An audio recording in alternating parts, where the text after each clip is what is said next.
नमस्कार दोस्तों, study with Dev channel में आपका स्वागत है। दोस्तों, हम जहरुद्दीन मोहम्मद बाबर को शुरू किए थे मुगल काल में। तो एक छोटा सा बच गया था, खत ए बाबरी या रिसाल ए उसज। खत ए बाबरी या रिसाल ए उसज। तो बाबर ने खत ए बाबरी नामक ग्रंथ की रचना किया था। बाबर ने खत ए बाबरी नामक ग्रंथ की रचना किया था। उसने दीवान नामक काव्य संग्रह लिखा और मुंबईयान नामक पक्ष शैली का विकास किया था। मुंबईयान नामक पक्ष शैली है एक मुंबईयान, इसका भी विकास बाबर ने ही किया था। तो आइए देखते हैं दोस्तों बाबर का राज्याभिषेक। बाबर फरगना का था। ये है इंडिया, पाकिस्तान, उसके बाद अफगानिस्तान, अफगानिस्तान के बाद यही पड़ता है फरगना, समरकंद। 1496 ईस्वी में यहीं पर समझ लो इनका जन्म हुआ था।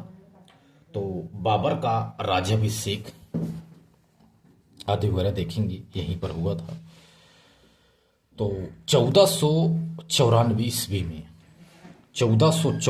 ईस्वी में अपने पिता की मृत्यु के बाद 11 वर्ष की अवस्था में जहरुद्दीन बाबर ने फरगना में अपना राज्याभिषेक कराया।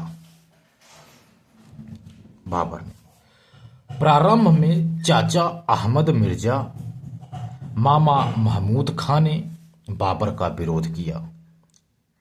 प्रारंभ में चाचा अहमद मिर्जा ने तथा मामा महमूद ने बाबर का विरोध किया, किंतु अपने प्रतिद्वंदियों को सफल नहीं होने दिया, बल्कि फरगना में अपनी स्थितियों को मजबूत करने के पश्चात 1496 ईस्वी में पहली बार समरकंद पर आक्रमण किया, लेकिन असफल हो गया।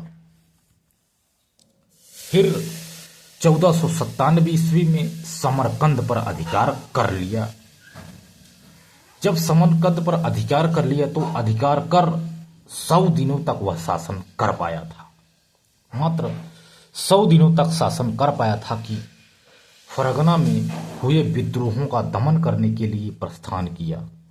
तब तैमूरों का वंशज था साइबानी खां ने समरकंद पर अधिकार कर लिया और बाबर का सौतेला भाई जहांगीर मिर्जा ने फरगना पर अधिकार कर लिया। बाबर फिर इधर उधर भटकता रहा और भटकते भटकते टहलता रहा। फिर 1500 ईस्वी में वह सैबानी खां से समरकंद को छीनकर 7 माह तक फिर शासन किया।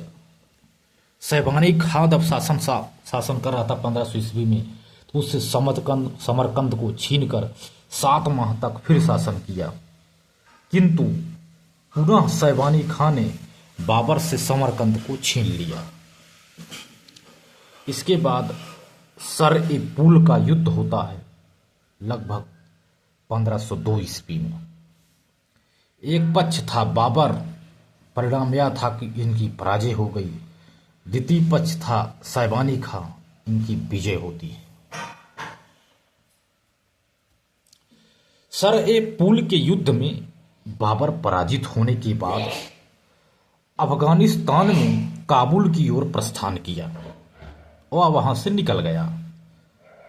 मार्ग में एक बुढ़िया मिली, उनके द्वारा भारतीय धन संपदा के विषय में जानकारी प्राप्त किया कि भारत में धन संपदा का भंडार है, यहाँ क्यों भटक रहे हो, आप जाइए, वहां बस जाइए, धन धान से परिपूर्ण हो जाएंगे आप, एक बुढ़िया ने बताया। तत्पश्चात काबुल की अस्थिर राजनीति का लाभ उठाकर बाबर ने, क्योंकि उस समय काबुल में कोई स्थिर राजनीति नहीं थी, उसी का लाभ उठाकर बाबर ने 1504 ईस्वी में काबुल पर अधिकार कर वहां का अस्थाई शासक बन बैठा, वहां का अस्थाई शासक बन गया दोस्तों। इसके बाद कंदहार पर भी अधिकार कर लिया। उसके बाद 1511-12 ईस्वी में समरकंद को भी अपने अधीन कर लिया। 1511-12 ईस्वी में जब वह मजबूत हो गया तो समरकंद को भी अपने अधीन कर लिया, लेकिन अस्थायी रूप से समरकंद का शासक नहीं बना। बाबर ने बाबरनामा में उल्लेख किया है कि मेरा सपना था समरकंद का शासक बनना, लेकिन पूरा नहीं हुआ। ऐसा बाबरनामा में बाबर ने ही उल्लेख किया है। बाबर बादशाह की उपाधि धारण किया था।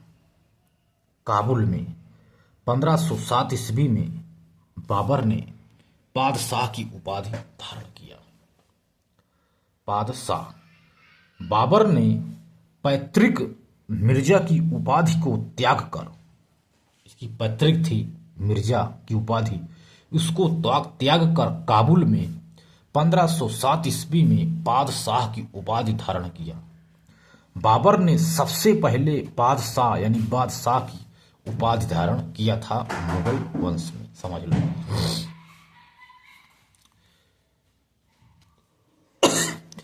तीव्र घुड़सवारी बाबर ने तुर्कों से सीखा। तुगलमा रण पद्धति है, उज्बेकों से सीखा। व्यूह रचना ईरानियों एवं अफगानों से सीखा। बाबर ने तुर्कों से तीव्र घुड़सवारी करना, उज्बेकों से तुगलमा रण पद्धति को, ईरानियों एवं अफगानों से व्यूह रचना को सीखा था। काबुल में ही बाबर को तोपची उस्ताद अली और बंदूकची मुस्तफा बाबर को मिले थे, जो इनके खास थे। इसके बाद दोस्तों देखते हैं बाबर का भारत पर आक्रमण। इन्होंने भारत पर आक्रमण कैसे किया था। बाबर ने सर्वप्रथम 1519 ईस्वी में पंजाब में भेरा और बाजौर पर आक्रमण करके यूसुफ जई जातियों को पराजित किया। भेरा और बाजौर में यूसुफ जाति थी, उसको 1519 ईस्वी में पंजाब में बाबर ने पराजित कर दिया। भेरा और बाजौर के युद्ध में बाबर ने पहली बार बंदूकों का प्रयोग किया था, यानी बाबर ने पहला आक्रमण 1519 ईस्वी में किया था। दूसरा आक्रमण 1519 ईस्वी में, जो दूसरा आक्रमण है 1519 ईस्वी में पेशावर पर। तीसरा आक्रमण 1520 ईस्वी में सियालकोट पर, और चौथा आक्रमण 1524 ईस्वी में दीपालपुर और लाहौर पर आक्रमण किया था दोस्तों बाबर ने। तो दोस्तों अगली वीडियो में बाबर के प्रमुख युद्धों को देखेंगे जो भारत पर इन्होंने आक्रमण किया था। तो दोस्तों मिलते हैं और बेहतरीन क्लास में, तब तक के लिए धन्यवाद।